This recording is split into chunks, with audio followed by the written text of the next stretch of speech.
I'll go ahead and call this meeting to order at 7 o'clock. Could I have roll call, please? Brown? Here. Christensen? Here. Item? Here. Nelson? Here. Thompson? Here. Wolf? Zessman? Here. All right, very good, thank you. Next up, we have Pledge of Allegiance. If I could have everybody please stand, face the flag, and state the Pledge of Allegiance. Pledge of allegiance to the flag of the United States of America and to the republic for which it stands, one nation, under God, indivisible, with liberty and justice for all. Thank you very much. Next up on the agenda is the oath of office for reappointed and new commissioners. We have a reappointment of Commissioner Brown, and we have the appointments of Catherine Zessman and Dana Nelson. So Jared, if you would please administer the oath of office for us. All right, so I'll just have the three of you stand where you're at, and then I'll say insert name, and you just say your name, and then I'll just read the oath. So, I Robert Brown. do solemnly swear that I will support the Constitution of the United States. Repeat after me. Oh, do you solemnly swear I will support the Constitution of There the we go. United States? The Constitution of the State of Minnesota, Constitution of the State of Minnesota, and that I will faithfully and impartially discharge the duties of the Planning Commissioner of City of Savage, County of Scott, fully and impartially discharge the duties of the Planning Commission of the City of Savage, appointed to the best of my knowledge and ability. to which I have been appointed to the best of my knowledge and ability. Thank you. Very good. Thank you very much. Congratulations, and thank you for serving. And thank you for serving again, Commissioner Brown. Up next on the agenda is to approve the agenda. Do we have any changes or amendments? Mr. Chairman, I'll move the agenda. All right, we have a motion to approve the agenda by Christensen. Do I have a second? Second. Second by Item. All in favor? Aye. Aye. Opposed? Abstained? Motion carried. Next up is the election of officers. We need to appoint a new chair or reappoint a chair, appoint a vice chair or reappoint a vice chair, and appoint a secretary or reappoint a secretary. So how would you like to proceed, Jared? So like we did last year, somebody can appoint or nominate themselves, and we'll just take a voice vote instead of doing the tally and voting for people and then going through that route. So, All right, do we just want to start with nominating a chair and seeing if we have an acceptance and then going from there? yeah. So I did get an email from Steve that did not make it into my memo. He did email me in time that he is interested in serving as the chair again, or if somebody else wants to take the lead, vice or secretary. So Andrew Wolf did also, who's not here this evening, did state that he was interested in any of the three positions as well. So last year we had Steve Thompson as chair, Andrew Wolf as vice chair, and Drew Christensen as secretary. And Steve made it to all the meetings last year, so we did not need vice or secretary last year. So I move that we award the chair a gold star for his perfect attendance. Thank you, appreciate that. Do I pick that up after the meeting? To be determined. Mr. Chair, maybe, and I'm happy to give anybody else the opportunity as well, but I suspect that we might arrive at the conclusion of the same three officers. So I'll move that we have you continue as chair, Commissioner Wolf as vice chair, and myself as secretary. But again, if anybody wants to be secretary, I'm happy to amend the motion along those lines. Second. Mr. Chair, I would actually like to run myself for vice chair. I'll withdraw my motion. All right. So, Should we just go through this one by one? Sure. So, do we have a nomination for chair? Mr. Chair, I'd like to nominate Chairman Steve Thompson for chair. Second. All right, well, I will accept the nomination for chair. It sounds like we have a second from Nelson.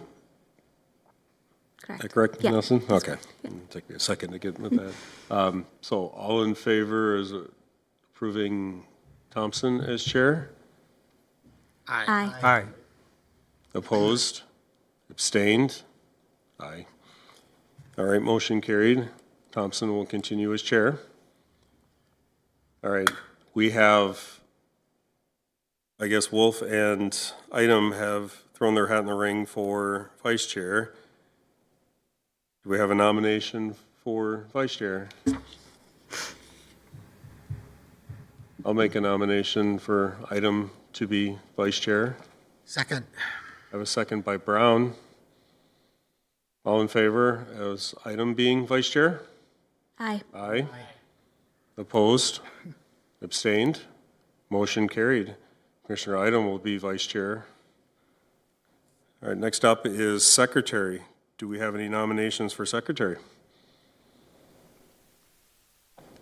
I'll move to nominate Christensen.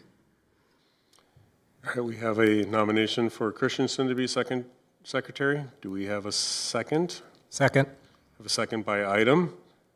All in favor? Aye. Aye. Opposed? Abstained? And Commissioner Christensen will continue as secretary. Very good. Mr. Chair, I'm hoping this year I'll get to sign a plat. I was promised that at one point I would get to sign a plat. So that's my goal before I term off the planning commission. It's my understanding the secretary might have to sign a plat. Okay. We'll see. Fingers crossed. So I'll have to not be here. Item will not have to be here. We'll have to have one, and then you'll have to preside over that meeting. That's the goal. That's the goal. We'll see. Okay. All right, next up on the agenda is the minutes. Approve the minutes from the January 9th Planning Commission meeting. Did anyone see anything that was amiss or anything that was?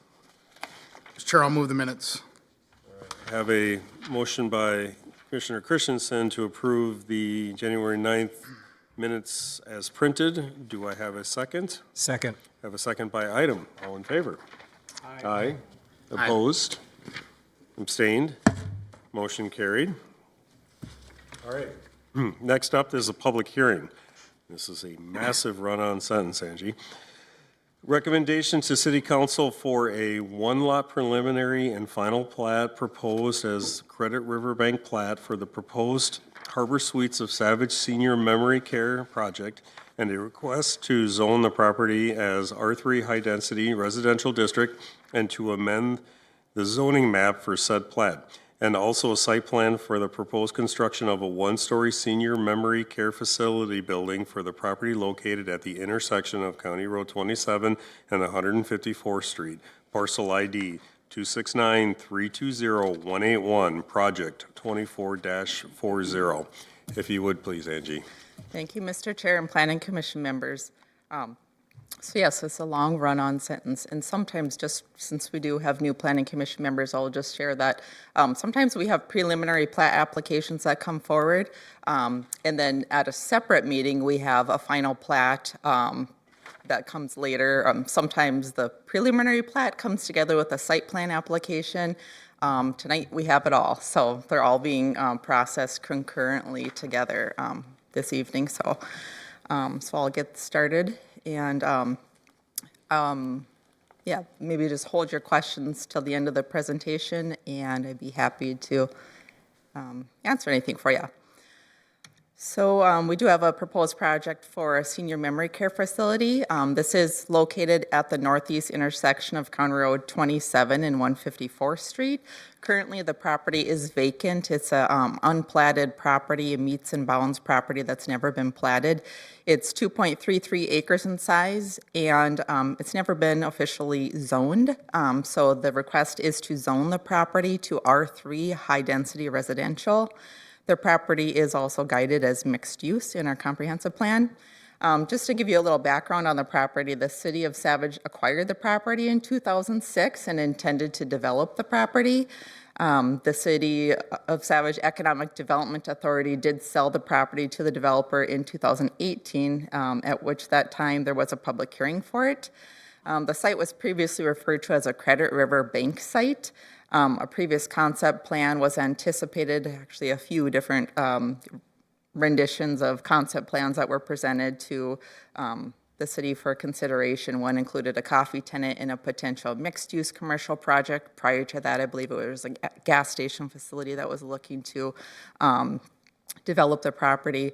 So a public hearing was held for the former proposed project, and several residents did voice opposition to the project, mainly due to traffic concerns with a potential high use intensification of the use that was proposed.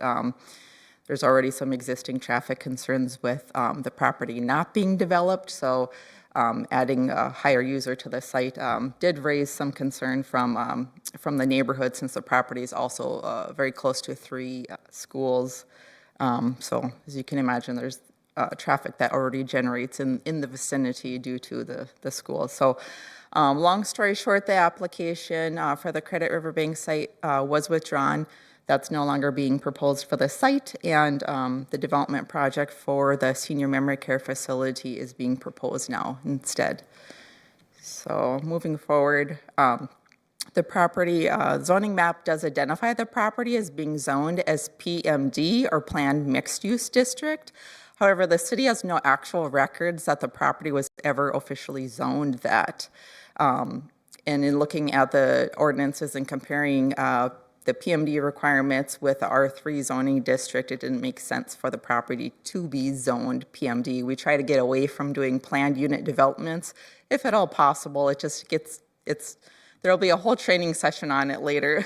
We'll get into the weeds of that in more detail, but so I'm just trying to provide a little bit more background for the new commission members. So the request is to zone the property as R3 high-density residential district. So that zoning district does permit nursing homes, convalescent homes, retirement homes, and other housing options for senior citizens. So the proposed use is a permitted use for the R3 zoning district. And looking at the purpose of the R3 zoning district, the proposed use is also consistent with the purpose and intent of the R3 zoning district, and this is just verbiage right out of city code that talks about the R3 zoning district's purpose. Looking at future land use map, the site is identified as mixed-use land use designation in the 2040 comprehensive plan, so future intended land use for the property would be mixed-use density. The mixed-use density designation in the comp plan does state a 16 to 24 unit per acre density requirement. The site is 2.33 acres in size. There are 18 units that are proposed for the site. This wouldn't typically meet the threshold requirement for the density requirements. However, the proposed use is exempt from the Metropolitan Council's net density requirements due to the use being a memory care facility. So they are not required to develop at that density. The mixed use designation, it is consistent with the proposed use that is being proposed. The city's comp plan does state that professional and personal services are allowed in the mixed-use development. So this proposed facility will operate essentially as a business entity that provides memory care for housing for residents. So the location's also appropriate in that it's at the intersection of 2 highly traveled transportation corridors, so both County Road 27 and 154th Street. We're looking at architectural renderings here of the proposed project. So again, this project will include 18 senior memory care units, ranging in size from about 343 to 365 square feet in size. There are a handful of units that do comply with ADA guidelines as they're designed. The project does include 13 surface parking spaces, and there's approximately 4,200 square feet of indoor or outdoor usable open space included with this project. Indoor is activity area, dining, seating, gathering area, which can be used kind of for multi-purpose reasons. And then outdoor area includes a proposed outdoor patio space on the south side of the property. I think it's close to 400 square feet in size. And then inside the building also is indoor commercial kitchen, indoor trash, recycling, laundry, salon, and community bathroom. Currently within the R3 zoning district here, now we're just looking at the top image is the front elevation that's proposed, so this will face the east lot line. This will be the main entrance to the building coming in from the parking lot off of 154th Street. And then the image below on the bottom of the screen is the back side, so that's what you would see from County Road 27 along the west side of the property. Currently, the R3 zoning district performance standards, there are no architectural design standards for construction. But the site does include the proposed construction of hardy board lap siding on majority of the exterior with complementary accents, including stone veneer, masonry capstone, composite stucco panel, composite trim, and glass windows around all four sides of the building. And they have included a pitched roof and also just different articulation to break up the kind of longer mass of the appearance of the building. In this top image here, let's see if I can point to it. On this side is on the more the south side of the building. That is an enclosed area for garbage and recycling collection. So that will be completely enclosed and will be accessible to collectors.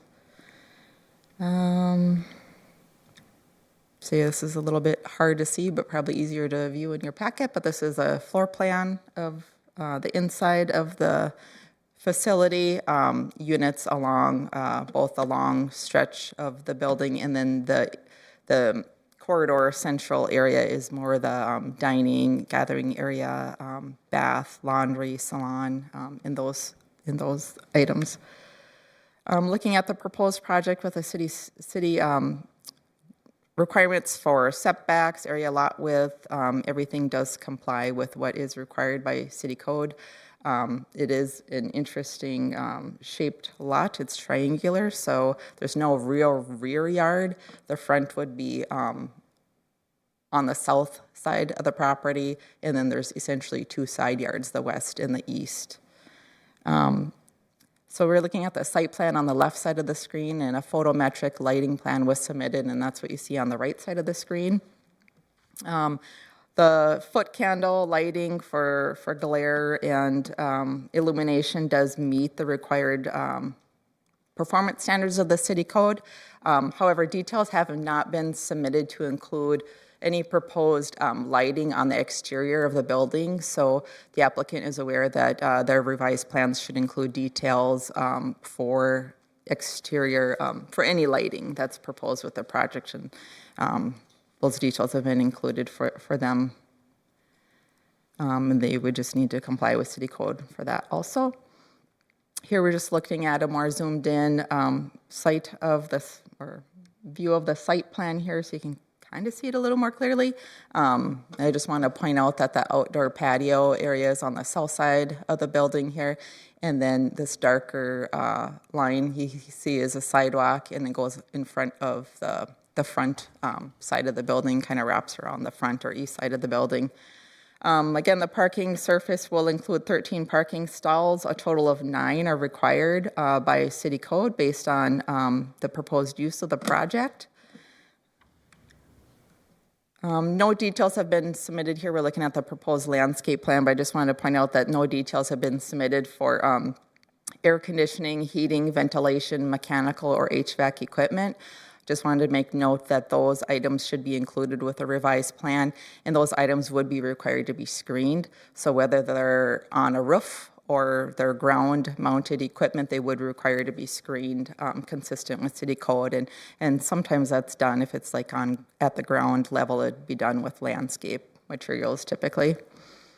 Stormwater grading and utilities, the site will connect up to a city sewer and water, mainly at the south side of the site. There is a biofiltration basin that is proposed on the south side of the site also for stormwater management purposes. A wetland replacement application has been submitted to the city for consideration. That's also being reviewed by outside agencies. The project will require purchasing of wetland credit from the city for the project, since there was wetland delineation done for the site. And that will be processed by our water resources manager. So when this item goes to city council for review and consideration, he'll be bringing that item forward also. No concerns at this point, just a requirement that needs to be met. And then just looking at landscaping and tree preservation requirements. The landscaping requirements are broken down into 4 main elements with landscape requirements for the site. Those are around the building foundation, the parking lots and project perimeter, and also requiring screening around the site. City staff has reviewed the request and the proposed landscape plan and has only suggested a few minor recommendations. I believe there's like 1 larger tree, 50-some caliper inch tree that we would like to see the applicant try to save on the kind of more eastern side of the site. And then some minor also revisions to some of the islands in the parking lot here to increase this to, I think it's 150 square feet is required by city code. And then this other landscape island here more on the south side currently includes 3 arborvitaes that are proposed, and staff's making a suggestion that they consider swapping those out for a shade tree, because shade trees are required in parking lot islands. So just to have it match the shade tree that's being proposed on this other side. I believe that's it for landscaping. Here we're looking at revised plans have been submitted late last week, so staff's not had a chance to thoroughly review those yet, but I just wanted to insert a couple quick images here to give you an update on that staff was recommending that a sidewalk be installed from the building to 154th Street.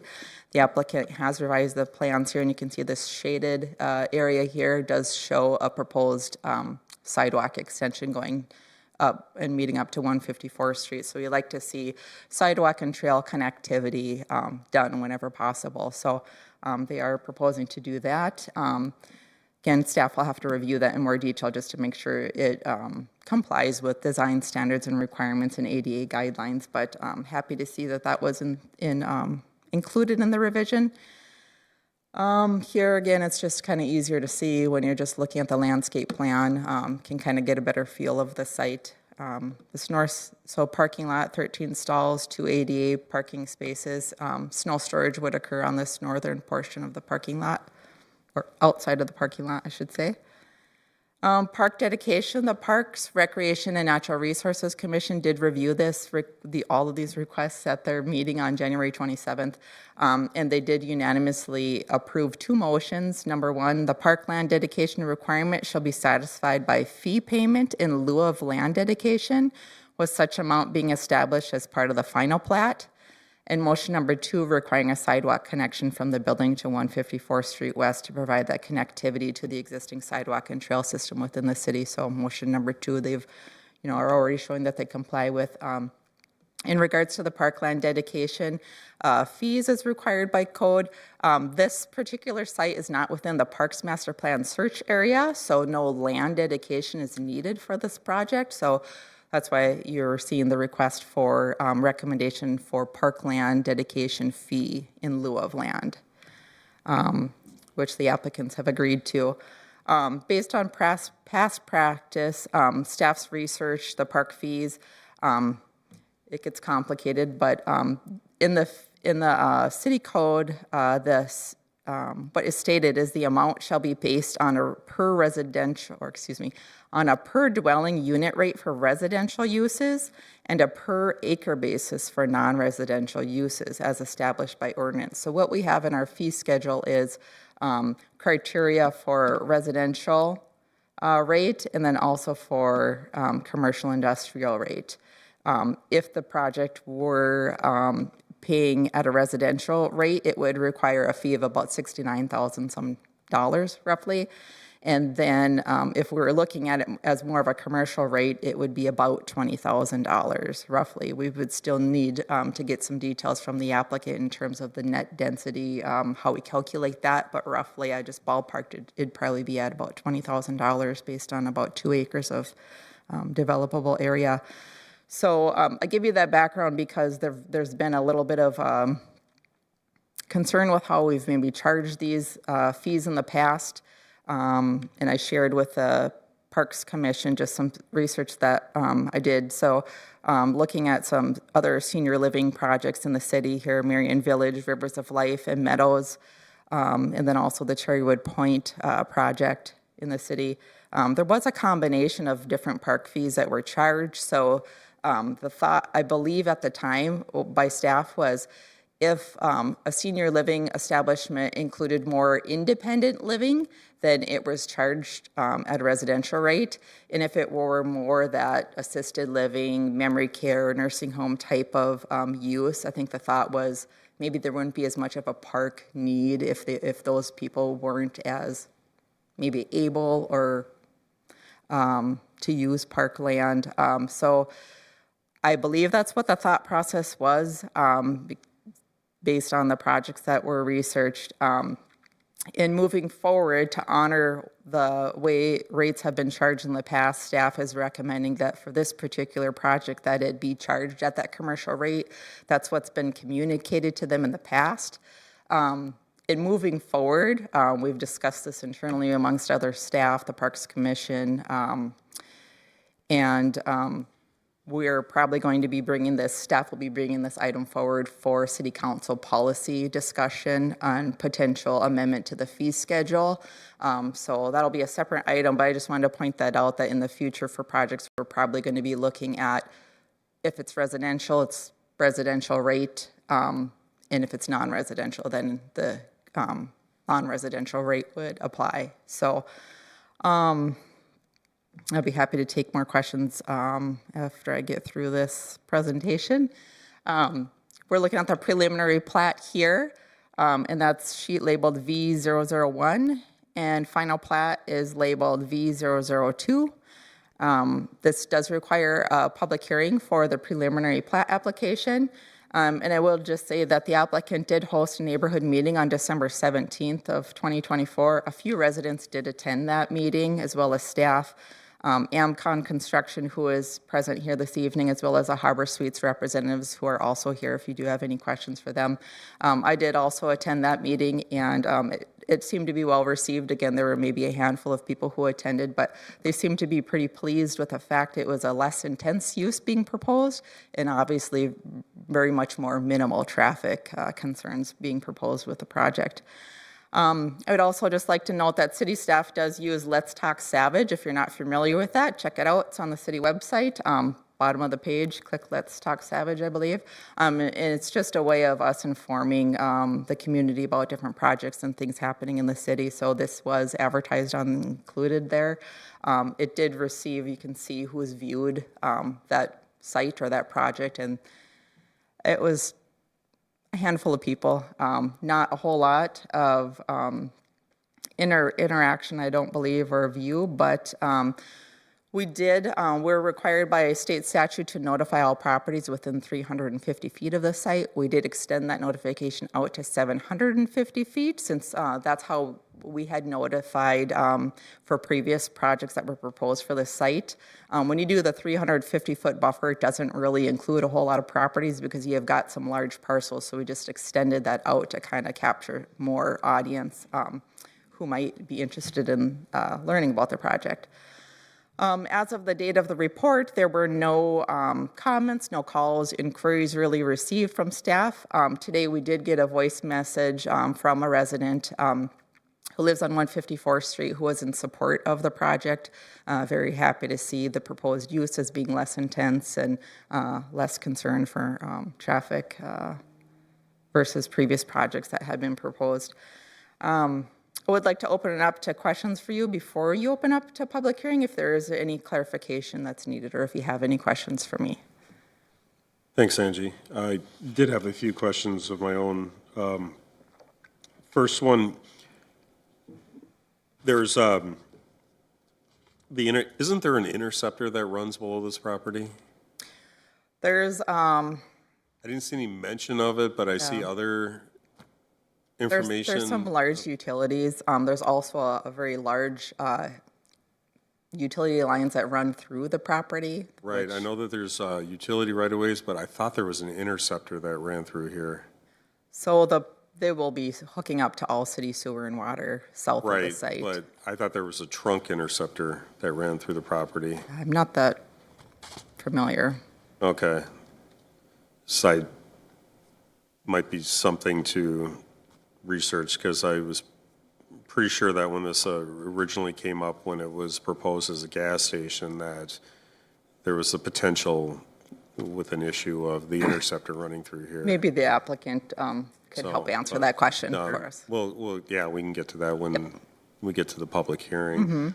There is a corner, on the south side, there is a utility, that does run through there. But they are avoiding, the building avoids that area. And so there is an easement already on that property, and the improvements are outside of that easement, Okay. so. And we're actually asking for a wider easement on the south side of the property to accommodate the utilities. So that's part of a condition that's been recommended by our engineering staff, included for your consideration. The street improvements on 154th, I know they had been talked about each time we talk about the improvements to this property. Will the right-hand turn lane going northbound on to County Road 27 be added during this project, or will that be? Not for this project at this time, so I believe it'd be a couple years out yet until any improvements are made for traffic or transportation in this area. Okay, we're just acquiring the right-of-way for it at this time? Through easement. Easement, okay. And then the last question I had was on tree preservation and the inventory. It doesn't seem like there was a whole lot there, but I know that the property is rather high, and I'm assuming it has to be brought down. And is that the reason why there isn't going to be a lot of preservation? Because looks like there's some significant oak trees on that property. There are, and we're trying to, there was like one tree, I think it was 50-some inches that we're trying to get saved, I believe. I'm not sure if they've revised that in their plan, but it does comply with city code requirements right now for what is required for tree replacement. All right, thank you. Yeah. Commissioners, do we have any questions for Angie? Mr. Chair, Angie, I did notice that you had mentioned they hadn't submitted outdoor lighting plan, but I see a photometric page in here. Is that, So just for clarification, so any lighting fixtures that would be applied to the outside walls of the building, we would want those details also included, the specifications and, so yeah. okay. Any further questions, commissioners? You covered them. All right. Okay. Then at this time, I will go ahead and open up the public hearing. This is the point where we can hear from the applicant and from the public at large. We just ask that you come up to the podium and state your name and address for the record, and you shall be heard. We'll go ahead and open up the public hearing at 7:33. Is there anyone that would like to address the commission? We're here available for questions.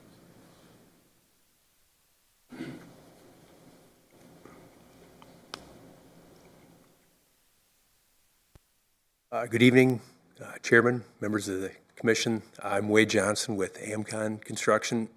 I'm fighting a nasty sinus infection, so I apologize for that. I'm not contagious, I promise. So certainly here to answer any questions. I took a few notes, just some small points. One of the hardships that we had on this site is it's also governed by an overlay of the watershed, or by the river that's adjacent to it.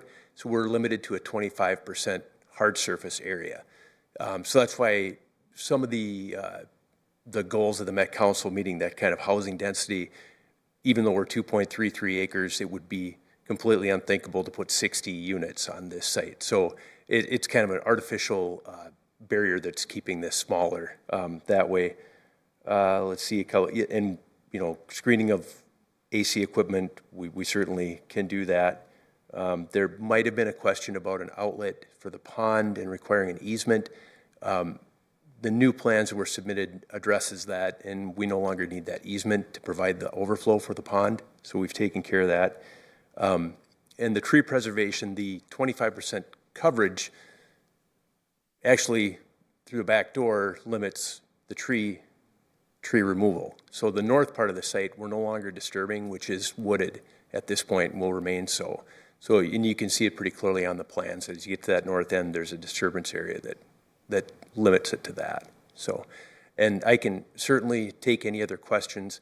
I have Brian Wingus, who's with Harbor Suites here, probably has questions on operation and things like that that might interest you as well. So, All right, thank you very much.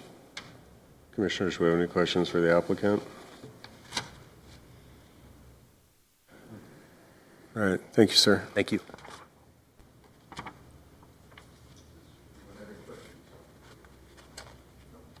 I don't think so at this time. All right, is there anyone else that would like to address the commission?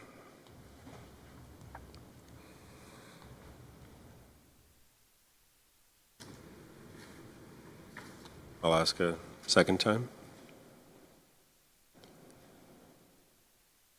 And I'll ask a third time. At this time, I will entertain a motion then to close the public hearing. So moved. I have a motion by Item to close the public hearing. Second. I have a second by Nelson. All in favor? Aye. Aye. Opposed? Abstained? Public hearing closed at 7:37. All right. Angie, if you want to bring up the findings of fact. So findings of fact, we're looking at those findings of fact that are required when reviewing and considering our preliminary plat application. So City Code does state that the proposed, number one, the proposed preliminary plat conforms to the requirements of this chapter and the applicable zoning district regulations. So all requirements for creating a new lot are being met and as proposed for this lot. Number two, the proposed subdivision is consistent with the city's comprehensive plan and any other adopted land use studies and is compatible with the platting or approved preliminary plats on adjoining lands. The proposed plat is consistent with the mixed-use land use designation and future land use map, and the lot is compatible with the neighboring plats and neighborhood. Number three, the physical characteristics of the site, including but not limited to topography, vegetation, wetlands, susceptibility to erosion and siltation, susceptibility to flooding, water storage, and retention are so that the site is suitable for the type of development or use contemplated. And as was shared, the site is pretty challenging for a number of reasons. The physical characteristics of the site are somewhat challenging due to existing wetlands, limitations with a maximum impervious surface area requirement of no more than 25% of the entire site. And the size of the site is relatively small and limited due to the triangular shape.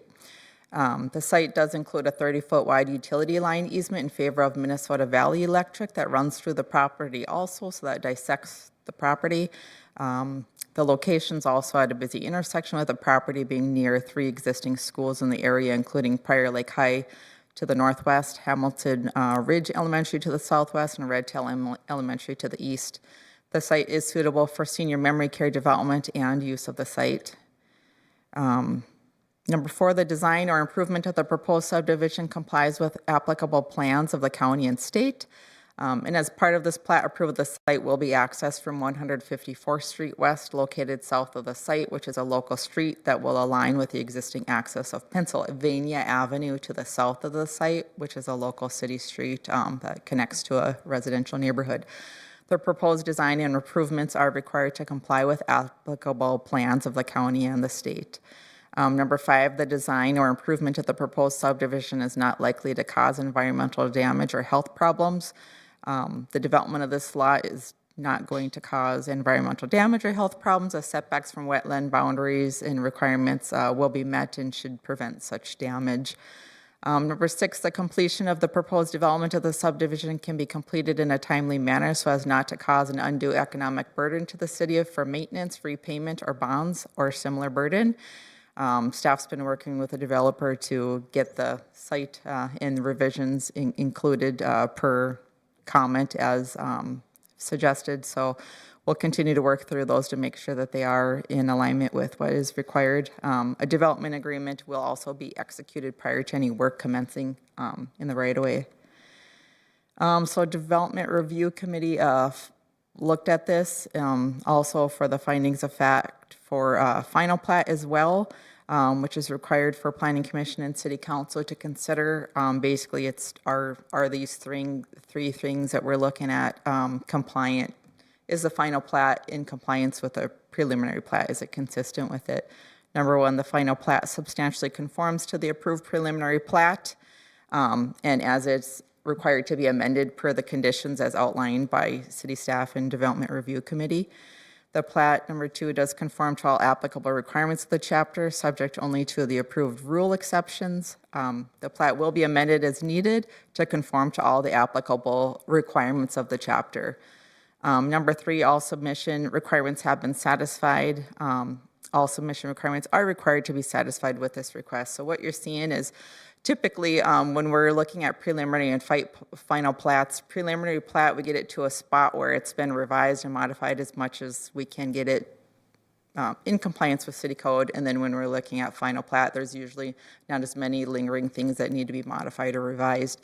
Tonight we do have a list of conditions, nothing major of concern to city staff, but Development Review Committee has suggested there's about 37 conditions total, and I won't read through all of these. I do have 8 slides included with Development Review Committee recommendations that are also included in your staff report, which hopefully you've had a time to look at, but I'll give an overview that 5 conditions that are included here on this slide are conditions of approval that would apply to all of the application requests for the project. And then there are some related more specifically to zoning and zoning map amendment, and that includes these 3 conditions also included in your report. And the preliminary plat, there are 9 conditions of approval that are being recommended.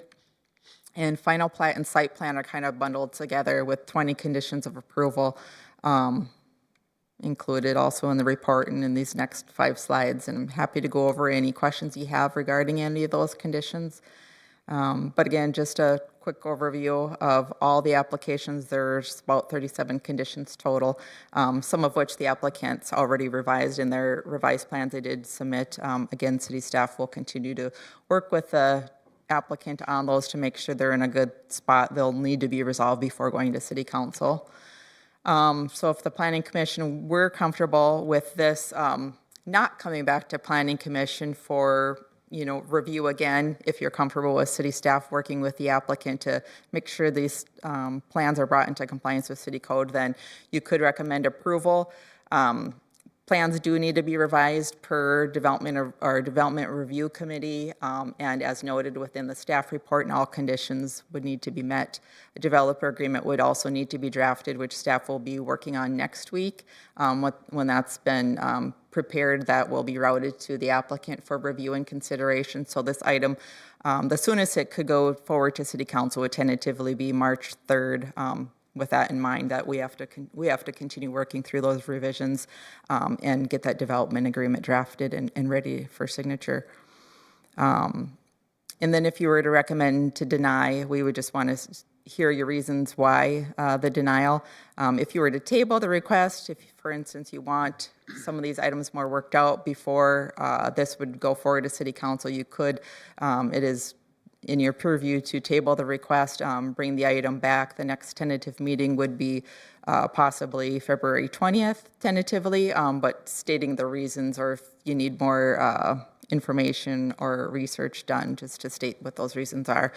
So staff is recommending that the Planning Commission recommend approval of the Harbor Suites Senior Memory Care Project to include all their applications for zoning map amendment, the preliminary and final plat, and the site plan for the Harbor Suites Senior Memory Care Project, as listed in alternative 1 there, and that would be subject to the DRC conditions and additional planning staff recommendations noted within the memo. So basically everything that's included and attached with that memo, so. I'll leave this up for you. All right, very good. Thank you, Angie. I will say that this property has certainly been a lightning rod for a while now, and we knew it was a foregone conclusion that the city wanted it developed. So after seeing the other proposals and seeing this one, I don't think we could think of or see a more low-impact use than this one, especially since the residents around it didn't want it developed. I personally don't think you could come up with a more low-impact use for what the property is designed for. So on behalf of the residents and the city here, I say well done to you and to the developers on the proposal. We have anything further from the commission? Mr. Chairman, I agree. I think this proposal is applicable for the site. Mr. Chair, I also echo those sentiments. And I appreciate, Angie, you explaining kind of the reasoning behind the high density and how it's exempt from the actual density required by the Met Council just to allow this permitted use. That was good to know. And then also, I appreciate the applicant going with four-sided architecture, with durable, low-maintenance materials, agreeing to park dedication fees and such. And I also, see it as a good sign that you received positive comments from the neighborhood, seen as previous projects that were proposed had the opposite effect. So, again, I echo the sentiments of Chairman Thompson and Commissioner Brown that this is an appropriate project and will be a good use for the city. All right, thank you, Commissioner Item. Anything else from the commission? All right, then at this time, I will entertain a motion one way or the other to approve or recommend denial of said project. Mr. Chair, I recommend the approval of the zoning and zoning map amendment, preliminary and final plat and site plan for the Harbor Suites Senior Memory Care Project 24-40 to the City Council, subject to the DNC conditions, additional planning staff recommendations presented before us and noted within this memo. Second. It seemed easy on your part. All right, we have a recommendation by Commissioner Item and a second by Commissioner Christensen. All in favor? Aye. Opposed? Abstained? Motion carried. And this will go to the council when? Tentatively March 3rd. March 3rd. So again, thank you very much. Thank you.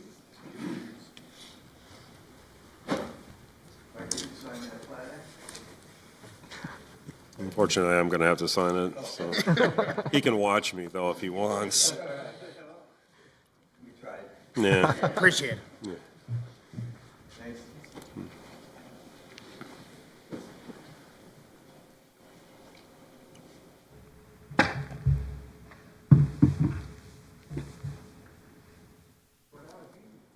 All right.